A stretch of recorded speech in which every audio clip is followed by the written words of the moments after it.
আসসালামু আলাইকুম। কেমন আছে সবাই? আজকে চলে আসলাম অনেক রহস্যময় তিনটা গল্প নিয়ে। যারা এই চ্যানেলে নতুন তারা চ্যানেলটি সাবস্ক্রাইব করে দিন। আমি শুরু করছি আজকের এপিসোডের ১ম রহস্যময় পরীর গল্প। মাদ্রাসায় পড়া একটা ছেলেকে পরী ধরেছে। পরী ধরায় ছেলেটা কেমন আচরণ করছে এটা দেখে ছেলের বাবা-মা কোনো উপায় না পেয়ে ছেলেটাকে বেঁধে রাখছেন। ছেলেটাকে বেঁধে রেখে ছেলের বাবা একজন কবিরাজকে নিয়ে আসলেন। কবিরাজ বাড়িতে নিয়ে আসায় কবিরাজ বললেন, আপনার ছেলেকে নিয়ে আসুন আমার সামনে। কবিরাজের কথা মতো ছেলেটাকে নিয়ে আসলেন ওর বাবা মা। ছেলেটাকে সামনে নিয়ে আসার পর কবিরাজ বললেন, ও কিভাবে বেঁধে রাখছেন কেন, ওর শরীরের বাঁধন খুলে দিন। কবিরাজের কথা মতো যেই না ছেলেটার শরীরের বাঁধন খুলে দেওয়া হলো, তখনই সেই পরী ধরা ছেলেটাকে কবিরাজকে ঠাস করে একটা থাপ্পড় মারলেন। কবিরাজকে থাপ্পড় দিয়ে ছেলেটা মারলেন এক দৌড়ে ঘরের পাশে থাকা কদম গাছে দ্রুত উঠতে লাগলেন। এত দ্রুত কেউ গাছে উঠতে পারে না, এটা সাধারণ মানুষের পক্ষে সম্ভব না। ছেলেটা কদম গাছের মগডালে বসে রইলেন। এদিকে তখন ছেলেটার মা বাবা চিৎকার করতে লাগলেন আর বলতে লাগলেন, আমার ছেলেটার কি হয়ে গেল, কেউ নিচে নামো আমার ছেলেটাকে। ছেলেটার মা বাবার চিৎকারে কবিরাজ বললেন, আপনারা চিৎকার করবেন না, আমি দেখি কি করা যায়। এই বলে ছেলেটাকে গাছ থেকে নামানোর অনেক চেষ্টা করলেন কবিরাজ, কিন্তু এতে কোনো লাভ হলো না। ছেলেটাকে কোনোভাবে গাছ থেকে নামাতে পারলেন না কবিরাজ। কবিরাজ সব চেষ্টা করে ব্যর্থ হয়ে সেখান থেকে চলে গেলেন। এদিকে তখন ছেলেটার মা বাবা সবাইকে অনুরোধ করতে লাগলেন। ছেলেটার মা বাবার অনুরোধে আশেপাশের অনেকে কদম গাছে উঠে ছেলেটাকে নামানোর চেষ্টা করতে লাগলেন, কিন্তু এতেও কোনো লাভ হলো না। ছেলেটাকে কেউ নামাতে পারে না, যে গাছে উঠে সে পড়ে যায়। এরকম অবস্থায় ছেলেটার মা বাবা কি করবে বুঝতে পারছিলেন না। এদিকে তখন সময় রাত হওয়ায় ছেলেটার মা বাবা আর কোথাও গেলেন না, ওই গাছের নিচে বসে রাতটা পার করলেন। রাত পেরিয়ে সকাল হলো। সকাল হওয়ায় ছেলেটার বাবা একজন হুজুর নিয়ে আসলেন। হুজুর এসে সব শুনে গাছের নিচে গেলেন। সেখানে গিয়ে ছেলেটার দিকে তাকিয়ে বললেন, আমাকে এক গ্লাস পানি দিন। হুজুরের কথা মতো ওনাকে এক গ্লাস পানি দিলে উনি ওটাতে ফু দিয়ে সেই কদম গাছের নিচে ঢেকে দিলেন। হুজুর কদম গাছের নিচে পানি ঢেলে দেওয়ার সাথে সাথে সবাইকে অবাক করে দিয়ে ছেলেটা একা একাই কদম গাছ থেকে নিচে নেমে আসলেন। ছেলেটা নিচে নেমে আসার পর হুজুর ওর শরীরে পরীকে হাজির করালেন। ছেলেটার শরীরে পরী হাজির হয়ে রেগে হুজুরকে নানান হুমকি দিতে লাগলেন, কিন্তু হুজুর এসব ভয় না পেয়ে বললেন, কি তুই এই ছেলেটাকে ধরলি কেন? তখন পরীটা বললেন, আমি একটা পরী, আমি এই কদম গাছে থাকি।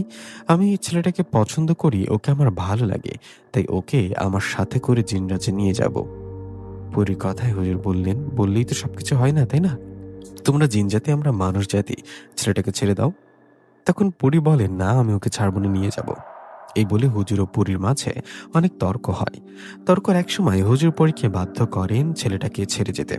পরীও তখন কোনো উপায় না পেয়ে ছেলেটাকে ছেড়ে চলে যায়। পরী ছেলেটাকে ছেড়ে যাবার একটি মাস কিছু ঘটে না, সবকিছু স্বাভাবিক থাকে। 1 মাস পর ছেলেটাকে আর কোথাও খুঁজে পাওয়া যায় না। ছেলেটার মা বাবা ছেলেটাকে অনেক খোঁজাখুঁজি করে, পরে একজন কবিরাজের মাধ্যমে জানতে পারে ছেলেটা পরী নিয়ে গেছে। এই কথা শুনে ছেলেটার মা বাবা কবিরাজকে বলেন ফিরিয়ে আনতে, কিন্তু এতে কোনো লাভ হয় না। সব কবিরাজই একই কথা বলে, পরী ছেলেটাকে ফিরিয়ে দিলে তবে ওকে ফেরত পাওয়া যাবে, এছাড়া কেউ ছেলেটাকে নিয়ে আসতে পারবে না। কবিরাজের কথায় ছেলেটার মা বাবা বাড়িতে চলে আসে আর অপেক্ষা করতে থাকে তাদের ছেলের জন্য। আজও ছেলেটার মা বাবা অপেক্ষায় ছেলেকে ফিরে পাবার আশায়। প্রিয় লিসেনার, এটা একটা ছোট গল্প ছিল। ছোট এই গল্পটা কেমন ছিল অবশ্যই জানাবেন। আমি শুরু করছি ভয়ানক মন্দির ও কুয়া নিয়ে রহস্যময় একটা গল্প। বাংলার এক প্রত্যন্ত গ্রাম, তার নাম শালবনপুর। চারিদিকে সবুজ ধানক্ষেত, মাঝখান দিয়ে বয়ে গেছে সরু একটা মাটির রাস্তা। গ্রামের মানুষজন খুবই শান্তিপ্রিয়, সবার জীবন চলে চাষাবাদ আর মাছ ধরা নিয়ে। কিন্তু এই শান্ত গ্রামের মাঝেই ছিল এক ভয়ঙ্কর জায়গা, পুরনো এক মন্দির। মন্দিরটা ছিল গ্রামের একেবারে শেষ প্রান্তে, বিশাল এক বটগাছের নিচে। মন্দিরের দেয়ালগুলো ফেটে গেছে, শ্যাওলা জমি সবুজ হয়ে গেছে, আর ভিতরে অন্ধকার যেন গিলে খেতে চায়। মন্দিরের পাশেই ছিল একটা পুরনো কুয়া। এই কুয়াটাই ছিল গ্রামের সবচেয়ে ভয়ঙ্কর জায়গা। গ্রামের কেউ কখনো এই কুয়ার কাছে যায় না। ছোটবেলা থেকে সবাই শুনে এসেছে ওই কুয়াটা অভিশপ্ত, ওখানে জিন থাকে।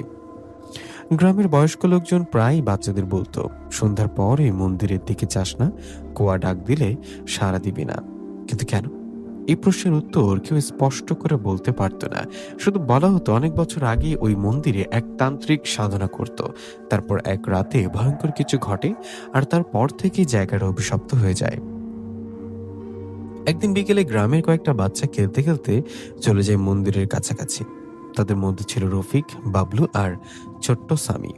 রফিক বলল, চল কুয়ার কাছে যাই, দেখি কি আছে। বাবুল ভয় পেয়ে বলল, না রে, আম্মু বলেছে ওদিকে যাওয়া নিষেধ। কিন্তু কৌতূহল তো আর থামে না। তারা একটু একটু করে এগিয়ে গেল কুয়ার দিকে। হঠাৎ কুয়া থেকে একটা মৃদু আওয়াজ ভেসে আসলো, এই কাছে আয়। সবাই থমকে গেল। সামি ভয় পেয়ে কাঁপতে কাঁপতে বলল, কে কে কে- কে কথা বলতেছে? আবার আওয়াজ এলো, আমি এখানে, তোমাদের জন্য অপেক্ষা করছি। বাবলু চিৎকার দিয়ে দৌড় দিল, কিন্তু রফিক দাঁড়িয়ে রইল। তার চোখ যেন ফাঁকা হয়ে গেছে। সে ধীরে ধীরে কুয়ার দিকে এগিয়ে গেল, আর হঠাৎ সে কুয়ার ভিতরে পড়ে গেল। সেদিন থেকে রফিক নিখোঁজ। গ্রামের সবাই খুঁজতে লাগলো পুকুরে, মাঠে, জঙ্গলে, কিন্তু কোথাও পাওয়া গেল না। রফিকের মা কান্নায় ভেঙে পড়ল, আমার ছেলেকে ফেরত দাও। কিন্তু কেউ কিছু করতে পারল না। এরপর কয়েকদিন শান্ত ছিল, কিন্তু হঠাৎ করে আবার আরেকটা বাচ্চা নিখোঁজ, তারপর আরেকটা। প্রতিবারই একই ঘটনা। শেষবার দেখা গেছে মন্দিরের আশেপাশে। গ্রামের মানুষজন আতঙ্কে ভুগতে শুরু করলো। রাতে কেউ ঘর থেকে বের হয় না। মা বাবারা তাদের সন্তানদের চোখের আড়াল হতে দেয় না। একদিন গ্রামের চায়ের দোকানে সবাই জড়ো হলো। হাসিম চাচা বলল, আমি ছোট থাকতে শুনেছি ওই মন্দিরে এক তান্ত্রিক ছিল। আরেকজন বলল, শুধু তান্ত্রিক না, সে নাকি জিন নিয়ন্ত্রণ করতে পারত। সবাই চুপ হয়ে গেল। হাসিম চাচা ধীরে ধীরে বলল, আমার মনে হয় এই সব কিছুর পেছনে সেই তান্ত্রিকের হাত আছে। সেদিন রাতে গ্রামের এক যুবক করিম সাহস করে কুয়ার কাছে গেল। সে ভাবল, আজকে দেখি আসলে কি আছে। চারিদিকে নীরবতা। হঠাৎ কুয়ার ভেতর থেকে একটা বিকট হাসি শোনা গেল। করিম ভয় পেয়ে পেছাতে লাগলো। তখন একটা গম্ভীর কণ্ঠ ভেসে এলো, তোমরা দেরি করে ফেলেছ। করিম দৌড়ে পালিয়ে গেল। পরদিন সেসব ঘটনা গ্রামের সবাইকে বলল। এখন আর কারো সন্দেহ রইল না, এই কুয়ার মন্দিরে কিছু একটা ভয়ঙ্কর আছে, আর সেই শক্তি গ্রামের বাচ্চাদের নিয়ে যাচ্ছে। গ্রামের মুরব্বীরা সিদ্ধান্ত নিল, যে করেই হোক এই রহস্য বের করতে হবে। কিন্তু তারা জানতো না, এটা শুধু শুরু। এর পেছনে আছে এক ভয়ঙ্কর তান্ত্রিক, আর তার সাথে থাকা জিনদের দল। শালবনপুর গ্রামের মানুষ এখন আর আগের মতো শান্ত নেই। চারিদিকে ভয়, আতঙ্ক আর অজানা এক অশুভ শক্তির ছায়া। প্রতিটা বাড়িতে কান্না, প্রতিটা মায়ের চোখে ঘুম নেই, কারণ বাচ্চারা একে একে হারিয়ে যাচ্ছে। গ্রামের মুরব্বীরা একদিন বড় বটগাছের নিচে বসে মিটিং ডাকলো। মোড়ল সাহেব গম্ভীর কণ্ঠে বললেন, এভাবে আর চলতে পারে না, আমাদের কিছু একটা করতেই হবে। একজন বলল, আমরা দল বেঁধে কুয়ার কাছে যাই, দেখি কি আছে। আরেকজন সাথে সাথে বাধা দিল, ওখানে যাওয়া মানে নিজের জীবন শেষ করা। কিছুক্ষণ নীরবতা, তারপর করিম উঠে দাঁড়ালো, আমি আবার যাব। সবাই অবাক, তুই পাগল নাকি? কেউ চিৎকার করে উঠল। করিম বলল, আমার ভয় পেয়ে থাকলে চলবে না, আমাদের জানতে হবে আসলে কি হচ্ছে।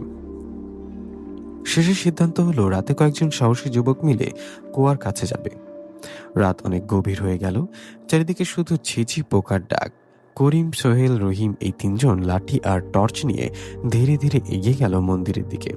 মন্দিরের কাছে পৌঁছাতেই হঠাৎ ঠান্ডা বাতাস বইতে শুরু করলো। সোহেল কাঁপা গলায় বলল, দোস্ত, কিছু একটা ঠিক নাই। করিম বলল, চুপ, সামনে তাকাও। তারা কুয়ার সামনে দাঁড়ালো। কুয়ার ভেতরে অন্ধকার। টর্চের আলো ফেলতেই মনে হলো অন্ধকারটা যেন নড়ছে। হঠাৎ কুয়ার ভেতর থেকে আওয়াজ এলো, তোমরা আবার এসেছ। তিনজনের শরীর কেঁপে উঠল। রহিম তো প্রায় ভয়ে বসেই পড়ল। করিম সাহেব সাহস করে বলল, কি তুমি? কেন বাচ্চাদের নিয়ে যাচ্ছ? কিছুক্ষণ একদম নিস্তব্ধ, তারপর গভীর গলা, ওরা আমার প্রভুর জন্য। হঠাৎ কুয়ার ভেতর থেকে কালো ধোয়ার মতো কিছু বেরোতে লাগলো। সোহেল চিৎকার করে দৌড় দিল। তিনজন প্রাণপণে দৌড়ে পালালো। পরদিন সকালে তারা সব ঘটনা গ্রামের সবাইকে জানালো। এবার আর কেউ সন্দেহ করলো না, এটা মানুষের কাজ না, এটা জিনের কাজ। কিন্তু জিন একা কিছু করছে না, এর পেছনে কেউ আছে। হাসিম চাচা আবার কথা শুরু করলেন, তোরা জানোস না, আর কিন্তু আমি জানি। সবাই তার দিকে তাকালো। এই মন্দিরে আগে এক তান্ত্রিক থাকতো, নাম ছিল কালা গফুর। সবাই অবাক, সে মানুষ না, শয়তানের মতো ছিল। জিন ডেকে আনতো আর কালো জাদু করত। একজন বলল, তারপর? হাসিম চাচা দীর্ঘশ্বাস ফেললেন। এক রাতে এসে বড় এক সাধনা শুরু করে। মানুষের বলি দিয়ে শক্তিশালী জিনকে ডাকার চেষ্টা করছিল। সবাই থমকে গেল। কিন্তু সেই রাতে ভয়ঙ্কর কিছু ঘটে। আগুন, চিৎকার, তারপর থেকে সে হারিয়ে যায়। করিম ধীরে ধীরে বলল, তাহলে সাবার ফিরে এসেছে? কেউ উত্তর দিতে পারল না, কিন্তু সবার মনে একই ভয়। কিন্তু কালা গফুর আবার ফিরে এসছে তান্ত্রিক। সেদিন বিকেলে গ্রামের এক ছেলে দৌড়ে এসে খবর দিল, মন্দিরের পেছনে কারোর পায়ের চিহ্ন পাওয়া গেছে। সবাই দৌড়ে গেল। সেখানে সত্যি দেখা গেল মাটিতে তাজা পায়ের ছাপ আর পাশে রক্তের দাগ।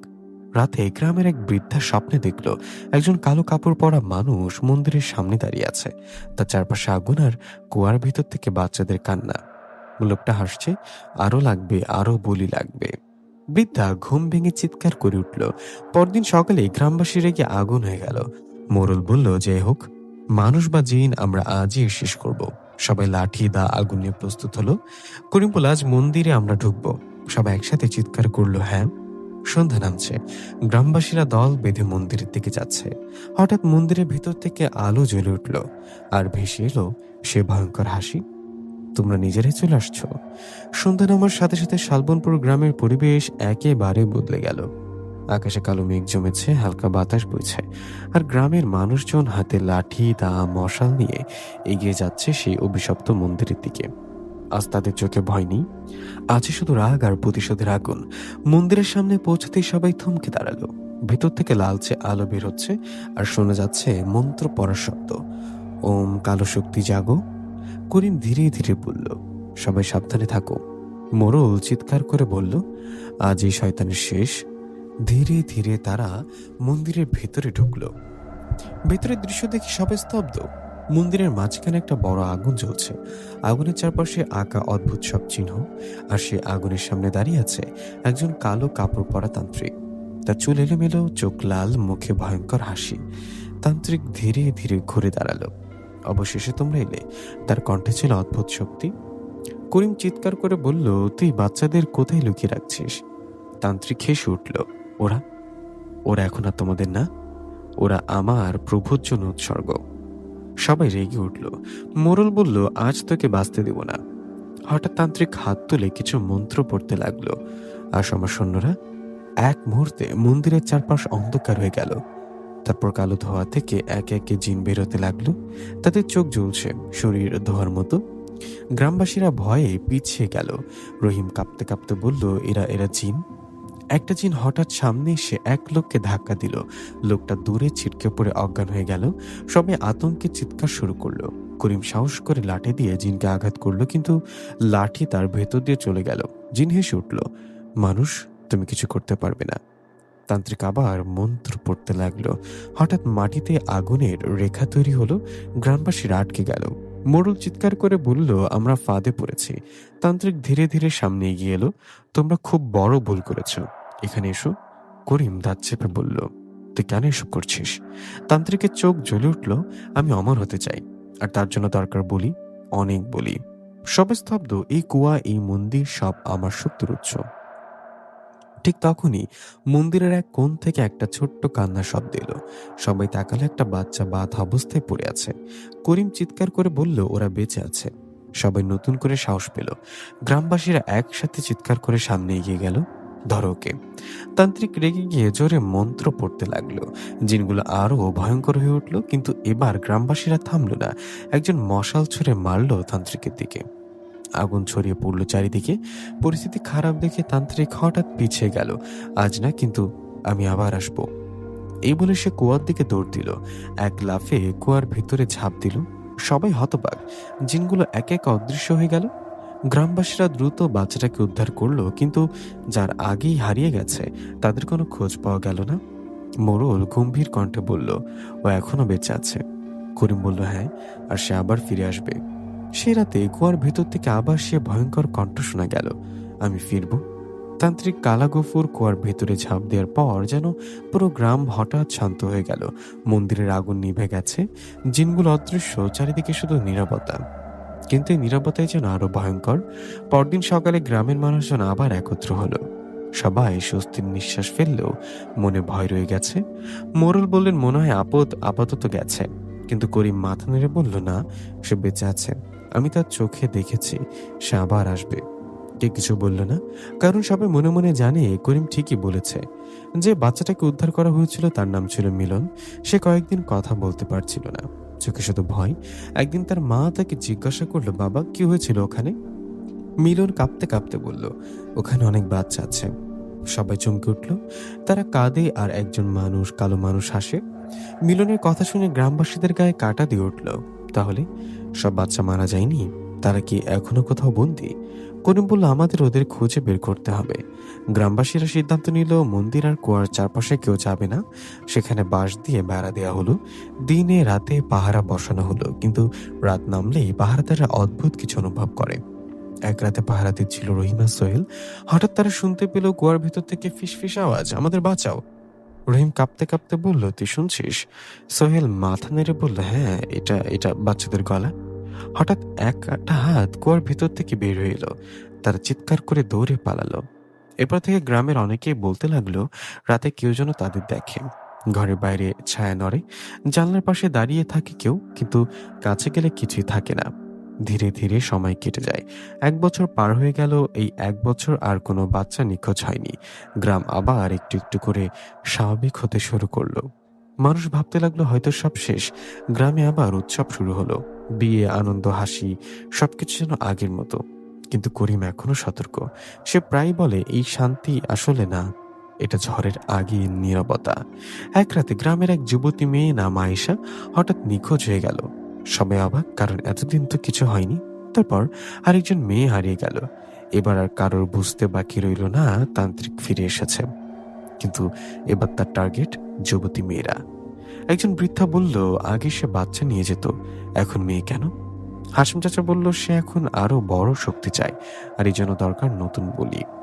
সে রাতেই কুয়ার ভেতর থেকে আবার লাল আলো বের হতে দেখা গেল, আর ভেসে এলো সে ভয়ঙ্কর হাসি, আমি ফিরে এসেছি। করিম দূর থেকে দাঁড়িয়ে কুয়ার দিকে তাকিয়েছিল। তার চোখে রাগ আর ভয়। এবার আমরা তোকে শেষ করব। কিন্তু সে জানতো এবারের লড়াই আগের চেয়ে অনেক কঠিন হবে। শালবনপুর গ্রাম আবার অন্ধকারে ডুবে গেছে। 1 বছর শান্ত থাকার পর হঠাৎ করে যুবতী মেয়েরা হারিয়ে যেতে শুরু করায় গ্রামের মানুষ আবার ভয় কাঁপতে লাগলো। মা বাবারা তাদের মেয়েদের ঘরের বাইরে যেতে দিচ্ছে না। রাত নামলে চারিদিকে নিস্তব্ধতা নেমে আসে, কিন্তু তবুও অদৃশ্য শক্তি তাদের ধরে নিয়ে যাচ্ছে। করিম এবার আর বসে থাকার পাত্র না। সে মোড়ল সহ গ্রামের কিছু সাহসী লোককে নিয়ে বলল, আমরা শুধু পাহারা দিয়ে কিছু করতে পারবো না, আমাদের খুঁজে বের করতে হবে সে কোথায় আছে। সোহেল বলল, কিন্তু সে তো কুয়ার ভিতরে ঢুকে গিয়েছিল। করিম ধীরে বলল, কুয়া শুধু একটা পথ, আসল জায়গা অন্য কোথাও। পরদিন সকালে রহিম, করিম আর আরো দুজন মিলে মন্দিরের পেছনে জঙ্গল খোঁজা শুরু করলো। জঙ্গলটা ঘন, সূর্যের আলো ঠিকমতো ঢোকে না। হঠাৎ রহিম চিৎকার করে উঠল, এদিকে আসো। সবাই দৌড়ে গেল। সেখানে তারা দেখতে পেল মাটির নিচে একটা গর্ত, যেন কোনো সুরঙ্গের মুখ। গর্তের ভিতর থেকে ঠান্ডা বাতাস বেরোচ্ছে, আর হালকা একটা গন্ধ, পচা কিছু একটা। করিম বলল, এটাই পথ। সবাই একটু ভয় পেল, সাহস করে ভেতরে ঢুকলো। সুরঙ্গটা ছিল অনেক লম্বা, চারিদিকে স্যাঁতস্যাঁতে দেয়াল, মাঝে মাঝে অদ্ভুত চিহ্ন আঁকা। হঠাৎ তারা শুনতে পেল মেয়েদের কান্নার শব্দ, বাঁচাও। সবাই থমকে গেল। সুরঙ্গের শেষ মাথায় পৌঁছে তারা যা দেখলো তা দেখে তাদের শরীর ঠান্ডা হয়ে গেল। একটা বড় ঘর, মাঝখানে আগুন জ্বলছে, চারপাশে বাঁধা কয়েকজন যুবতী মেয়ে, আর তাদের সামনে দাঁড়িয়ে তান্ত্রিক কালা গফুর। তান্ত্রিক মন্ত্র পড়ছে, আজ আমরা শক্তিপূর্ণ হবে। তার সামনে রাখা কিছু অদ্ভুত জিনিস, হাড়, রক্ত, কালো ধোয়া। একটা মেয়ে কান্না করে বলল, আমাদের ছেড়ে দাও। তান্ত্রিক হেসে বলল, তোমাদের মাধ্যমে আমি অমর হব। করিম আর থাকতে পারল না। সে চিৎকার করে উঠল, ধরো ওকে। সবাই একসাথে ঝাঁপিয়ে পড়ল, কিন্তু হঠাৎ চারপাশ অন্ধকার হয়ে গেল। জিনগুলো আবার হাজির। একটা জিন সামনে এসে বলল, এখানে কেউ বাঁচতে পারবে না। তারা আবার লড়াই শুরু করলো। এবার জিনগুলো আগের চেয়ে আরো শক্তিশালী। একজন লোককে তুলে ছুঁড়ে মারল দেয়ালে। রহিম আহত হয়ে পড়ে গেল। করিম বুঝতে পারলো এভাবে হবে না। হঠাৎ তান্ত্রিক একটা মন্ত্র পড়তে লাগলো। একটা মেয়েকে টেনে নিয়ে আগুনের সামনে আনলো। সবাই চিৎকার করে উঠল, না। ঠিক তখন করিম একটা মশাল তুলে ছুঁড়ে মারলো। আগুন ছড়িয়ে পড়লো চারিদিকে। পরিস্থিতি খারাপ দেখে তান্ত্রিক আবার পিছিয়ে গেল। সে রেগে চিৎকার করলো, তোমরা আমাকে থামাতে পারবে না। তারপর সে অদৃশ্য হয়ে গেল। জিনগুলো মিলিয়েও গেল। গ্রামবাসীরা দ্রুত মেয়েদের বাঁধন খুলে দিল। সবাই কাঁদছে, কিন্তু তারা বেঁচে গেছে। করিম বলল, সে আবার পালিয়ে গেছে। মোরল বলল, আমরা তাকে একা পারবো না। হাসিম চাচা বললেন, আমাদের একজন শক্তিশালী কবিরাজ দরকার। সে রাতে দূরে কোথাও তান্ত্রিকের কণ্ঠ ভেসে এলো, আমি আবার ফিরে আসব আরো শক্তি নিয়ে। শালবনপুর গ্রাম এখন পুরোপুরি আতঙ্কের গ্রাম। যুবতী মেয়েদের হারিয়ে যাওয়া, তান্ত্রিকের ফিরে আসা, সব মিলে কেউ আর নিশ্চিন্তে ঘুমাতে পারে না। গ্রামের মানুষ এবার বুঝে গেছে এটা তাদের সাধ্যের বাইরে চলে গেছে। এক সকালে মোড়ল সবাইকে নিয়ে বললেন, আমাদের একজন শক্তিশালী কবিরাজ দরকার, না হলে আমরা কেউই বাঁচব না। হাসিম চাচা বললেন, পাশের জঙ্গলপাড়া গ্রামে একজন বিখ্যাত কবিরাজ আছে, নাম রহমত আলী। সে নাকি অনেক জিন ভূতের সমস্যার সমাধান করেছে। সবাই এক বাক্যে রাজি হলো। করিম বলল, আজই তাকে নিয়ে আসি।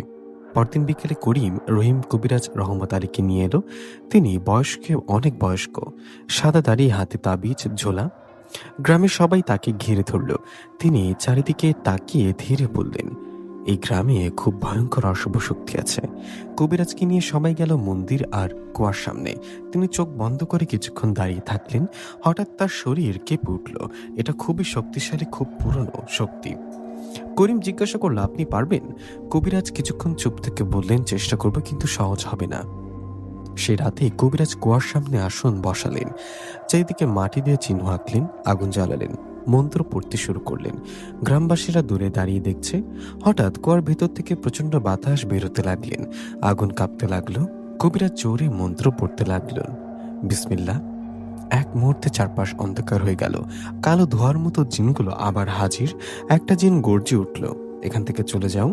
কবিরাজ ভয় পেলেও থামল না। হঠাৎ একটা জিন কবিরাজ থেকে ঝাঁপিয়ে পড়ল।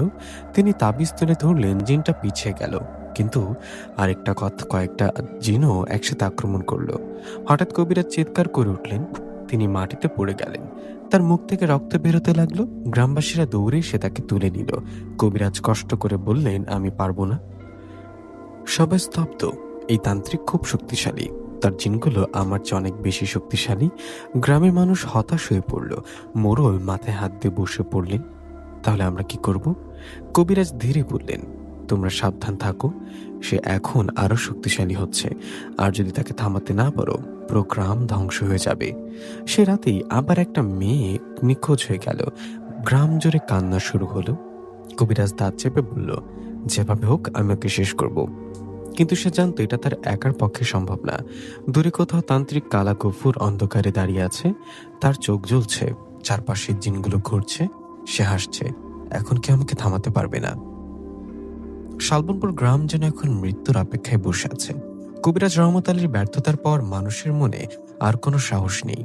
দিনে মানুষ কাজ করে, কিন্তু রাত নামলেই সবাই দরজা জানলা বন্ধ করে দেয়, কারণ রাত মানেই এখন ভয়। কবিরাজ যাওয়ার পরও তান্ত্রিক থামেনি, বরং আরো দ্রুত মেয়েরা নিখোঁজ হতে লাগলো।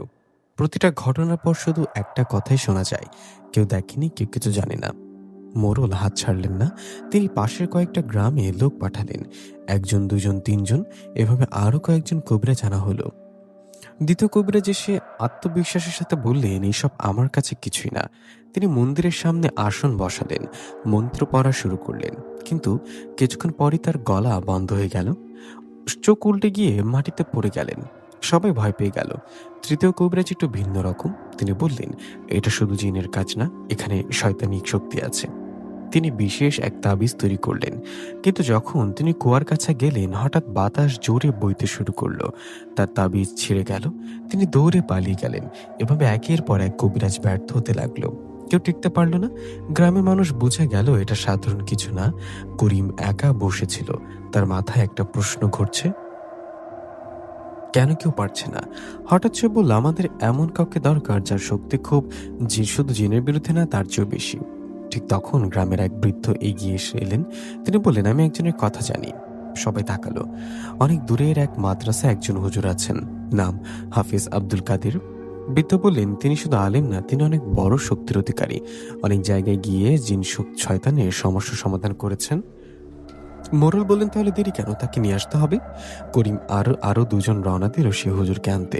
পথ অনেক দূর, জঙ্গল, নদী, কাদা, কিন্তু তাদের চোখ একটাই লক্ষ্য, গ্রামকে বাঁচাতে হবে। এইদিকে তান্ত্রিক কালা কুফুর তার গোপন আস্তানে বসে আছে। তার চারপাশে আগুন জ্বলছে, জিনগুলো তাকে ঘিরে আছে। সে মন্ত্র পড়ছে, আরো শক্তি, আরো শক্তি। তার চোখ এখন আগের চেয়ে অনেক বেশি ভয়ঙ্কর।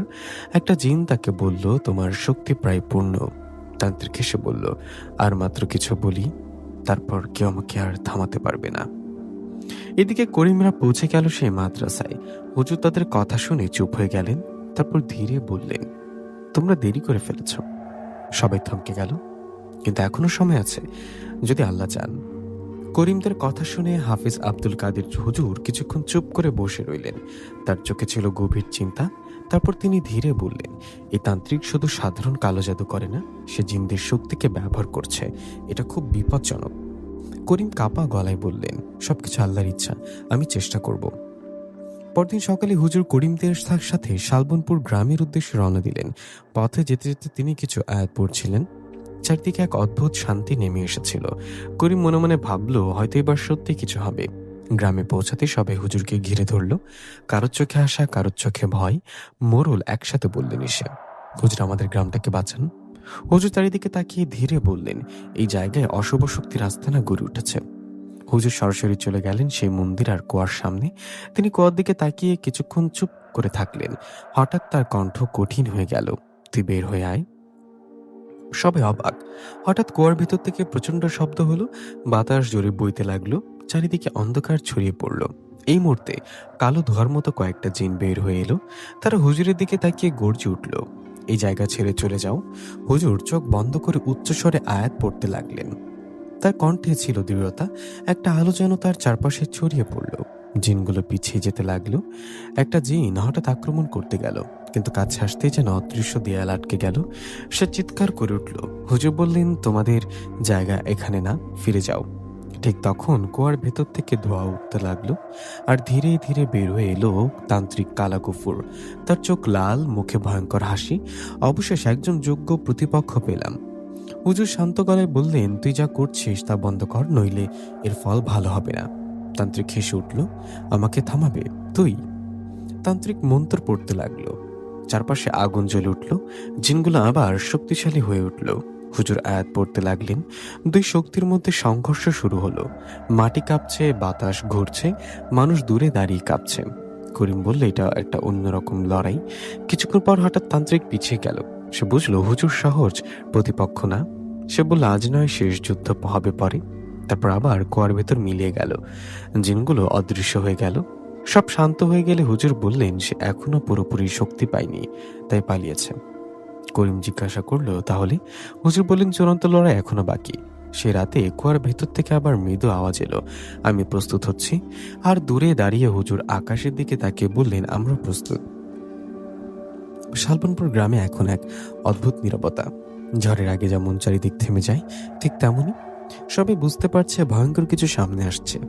হাফিজ আব্দুল কাদের হুজুর গ্রামের সবাইকে ডেকে বললেন, এটা শুধু একটা লড়াই না, এটা সত্য আর অশুভ শক্তির যুদ্ধ। সবাই নিঃশ্বাস বন্ধ করে শুনছে। আমাদের প্রস্তুত হতে হবে, শুধু সাহস দিয়ে না, ইমান আর ধৈর্য দিয়ে। হুজুর নির্দেশ দিলেন, মন্দির আর কুয়ার চারপাশে বিশেষভাবে প্রস্তুতি নিতে হবে। মাটি পরিষ্কার করা হলো, চারিদিকে চিহ্ন আঁকা হলো, রাতে আগুন জ্বালিয়ে রাখা হলো। গ্রামবাসীরা একসাথে কাজ করতে লাগলো। হুজুর সবাইকে কিছু দোয়া শিখিয়ে দিলেন। প্রতিটা বাড়িতে দোয়া পড়া শুরু হলো। ছোট ছোট তাবিজ বানিয়ে সবাইকে দেয়া হলো। মেয়েদের আলাদা নিরাপত্তায় রাখা হলো। করিমকে হুজুর বিশেষ দায়িত্ব দিলেন, তুই সাহসী, তুই আমার সাথে থাকবি। করিম মাথা নেড়ে বলল, আমি শেষ পর্যন্ত থাকবো হুজুর। এদিকে তান্ত্রিক কালা গফুর তার আস্তানায় বসে আছে। তার সামনে আগুন, চারপাশে জিনগুলো ঘুরছে। সে জোরে জোরে মন্ত্র পড়ছে, আজই শেষ, আজই আমি অমর হব। একটা জিন তাকে বলল, সব প্রস্তুত। তান্ত্রিকের চোখ জ্বলতে লাগলো, তাহলে আজ রাতে শেষ যুদ্ধ। সেই সন্ধ্যায় আকাশ হঠাৎ কালো হয়ে গেল। বজ্রপাত শুরু হলো। বাতাস অস্বাভাবিকভাবে হয়ে উঠল। হুজুর আকাশের দিকে তাকিয়ে বললেন, সে আসছে। গ্রামের মানুষ ঘরের ভেতরে জড়ো হলো। সবাই দোয়া পড়ছে। কারোর মুখে কথা নেই, শুধু ভয় আর অপেক্ষা। রাত গভীর হতেই মন্দিরের দিকে লাল আলো দেখা গেল। কুয়ার ভেতর থেকে আগুনের মতো আলো বের হচ্ছে। হঠাৎ এক বিকট শব্দ।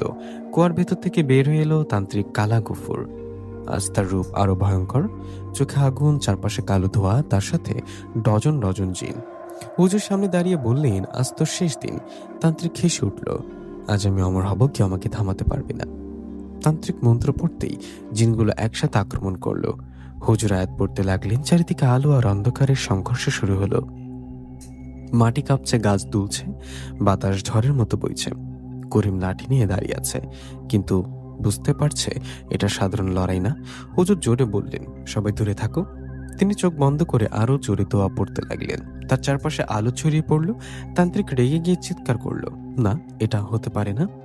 দুই শক্তি একে অপরের সামনে দাঁড়িয়ে, একদিন হুজুর একদিকে, অন্যদিকে তান্ত্রিক, মাঝখানে ভয়ঙ্কর শক্তির সংঘর্ষ। রাত তখন গভীর থেকে গভীরতর। শালবনপুর গ্রামের আকাশে কালো মেঘ, বাতাসে অদ্ভুত চাপ, মনে হচ্ছে পুরো প্রকৃতি যেন থমকে গেছে। মন্দির আর কুয়ার চারপাশে আলো অন্ধকারের এক ভয়ঙ্কর যুদ্ধ শুরু হয়েছে। একদিকে দাঁড়িয়ে আছেন হাফিজ আব্দুল কাদের চৌধুরী, অন্যদিকে তান্ত্রিক কালা গফুর, চারপাশে জিনদের দল নিয়ে। তান্ত্রিক গর্জে উঠল, আজ কেউ আমাকে থামাতে পারবে না। সে হাত ওঠাতেই জিনগুলো একসাথে আক্রমণ করলো। চারিদিকে অন্ধকার ঢেউয়ের মতো ছড়িয়ে পড়ল, কিন্তু হুজুর চোখ বন্ধ করে শক্ত কণ্ঠে দোয়া পড়তে লাগলেন। আল্লাহ নামে শুরু করছি। এক মুহূর্তে তার চারপাশে উজ্জ্বল আলো ছড়িয়ে পড়ল। আলো আর অন্ধকার যেন একে অপরকে ধাক্কা দিচ্ছে। মাটি কাঁপছে, বাতাস ঘুরছে, কুয়ার পানি ফুসছে। করিম দূর থেকে চিৎকার করলো, হুজুর সাবধান। তান্ত্রিক বুঝে গেল সে হেরে যাচ্ছে, কিন্তু থেমে যাচ্ছে। সে চিৎকার করে বলল, আমি শেষ শক্তি রাখছি। তার শরীর থেকে কালো আগুন বেরোতে লাগলো। জিনগুলো আরো ভয়ঙ্কর হয়ে উঠল। হুজুর চোখ খুললেন। তার কণ্ঠ এখন আরো গভীর, আরো শক্তিশালী। যে অশুভ শক্তি এই ভূমিকে কলুষিত করেছে তাকে ধ্বংস করো। তিনি শেষ দোয়া পড়লেন। এক বিশাল উজ্জ্বল আলো চারিদিকে ছড়িয়ে পড়ল। হঠাৎ এক বিশাল শব্দ, বুম। আলোর অন্ধকার একসাথে বিস্ফোরিত হলো। চারিদিকে ধুলো, আগুন, আলো সবকিছু মিশে গেল। ধুলো সরে গেল, দেখা গেল তান্ত্রিক হাঁটু গেড়ে বসে আছে। তার শরীর কাঁপছে। জিনগুলো এক একে মিলে গেছে। সে কাঁপা গলায় বলল, না, এটা হতে পারে না। হুজুর ধীরে ধীরে তার দিকে এগিয়ে গেলেন। তোর লোভ আর অন্ধকার তোকে ধ্বংস করেছে। তান্ত্রিক শেষবার চিৎকার করল, আমি ফিরবো। কিন্তু ঠিক তখনই কুয়ার ভেতর থেকে একটি উজ্জ্বল আলো বের হয়ে আমাকে তাকে টেনে নিয়ে গেল, আর সে চিরতরে হারিয়ে গেল অন্ধকারে। পরদিন সকালে সূর্য উঠেছে, মন্দির শান্ত, কুয়া নীরব, যেন কিছুই ঘটেনি। যে বাচ্চার মেয়েরা হারিয়ে গিয়েছিল তাদের অনেকে উদ্ধার হলো। গ্রামে কান্নার আনন্দে একসাথে মা বাবারা সন্তানদের জড়িয়ে ধরছে। হুজুর হুমকি দিলে বললেন, এই জায়গা এখন মুক্ত, কিন্তু তোমরা যেন ভালো পথে থাকো। করিম মাথা নিচু করে বলল, আপনার জন্য আমরা বেঁচে আছি। গ্রামে আবার শান্তি ফিরে এলো। মন্দির ধীরে ধীরে পরিষ্কার করা হলো। কুয়া চারপাশে দোয়া পরে বন্ধ করে দেয়া হলো। রাতের আকাশে তারা জ্বলছে। হঠাৎ দূরে সে কুয়ার দিকে একবার মৃদু আলো জ্বলে উঠল, কিন্তু এবার আর কোনো ভয় নেই, শুধু নীরবতা। অভিশপ্ত কুয়া শেষ হলো, কিন্তু গ্রামের মানুষ আজও সেই রাতের কথা মনে রাখে। প্রিয় লিসেনার, কেমন লাগলো অভিশপ্ত কুয়া গল্পটি কমেন্ট করতে ভুলবেন না।